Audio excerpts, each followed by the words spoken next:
1556 সাল, মাত্র ১৩ বছর বয়সে রাজ্যের সিংহাসনে বসে এক কিশোর। সময়ের সাথে সাথে সে হয়ে ওঠে ভারতবর্ষের ইতিহাসের অন্যতম শ্রেষ্ঠ সম্রাট আকবর। কিন্তু শুধুই এক শক্তিশালী শাসক নয়, আকবর ছিলেন এক জ্ঞান পিপাসু, সংস্কৃতিপ্রেমী এবং শিল্পের মহান পৃষ্ঠপোষক।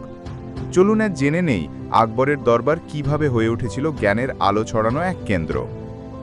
আকবরের দরবার ছিল বহু গুণীর আশ্রয়স্থল। এখানে ছিলেন হিন্দু, মুসলিম, জৈন, খ্রিস্টান সহ নানা ধর্ম ও জাতির মানুষ। আর সবচেয়ে জনপ্রিয় ছিল তার নবরত্ন, দরবারের ৯ জন প্রধান বিদ্বান ও প্রতিভাধর ব্যক্তি। বীরবল, বুদ্ধি ও হাস্যরসের কিংবদন্তি। তানসেন, ধ্রুপদ সঙ্গীতের জাদুকর। আব্দুর রহিম খান-ই খানা, কবি ও অনুবাদক। আবুল ফজল, আকবরনামার রচয়িতা। ফৈজি, কবি ও সংস্কৃত ভাষায় দক্ষ। আকবর ছিলেন ধর্মনিরপেক্ষ ও উদার চিন্তাবিশিষ্ট। তিনি ফতেপুর সিক্রিতে প্রতিষ্ঠা করেছিলেন ইবাদতখানা, যেখানে বিভিন্ন ধর্মের পণ্ডিতরা এসে ধর্ম নিয়ে আলোচনা করতেন। এই উদ্যোগ আকবরের চিন্তার ব্যাপকতা ও জ্ঞানপ্রেম প্রমাণ করে। আকবর নিজে পড়তে লিখতে পারতেন না, কিন্তু সাহিত্য ভালোবাসতেন অগাধভাবে। তিনি ফার্সি, সংস্কৃত, হিন্দি ও আরবিতে অনেক বই অনুবাদের উদ্যোগ নেন।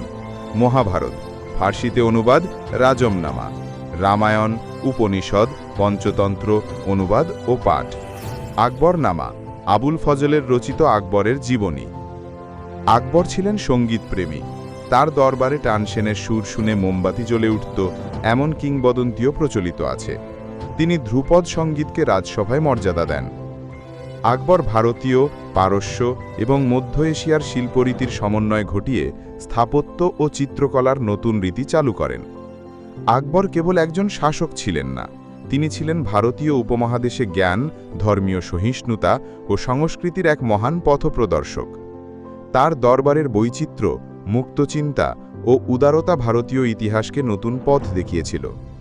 আজকের যুগে যখন ধর্ম, সংস্কৃতি ও ভাষার নামে বিভাজন বাড়ছে, তখন আকবরের মতো শাসকের ইতিহাস আমাদের শেখায় সত্যিকারের শক্তি হল জ্ঞান, সহিষ্ণুতা ও মানবতা।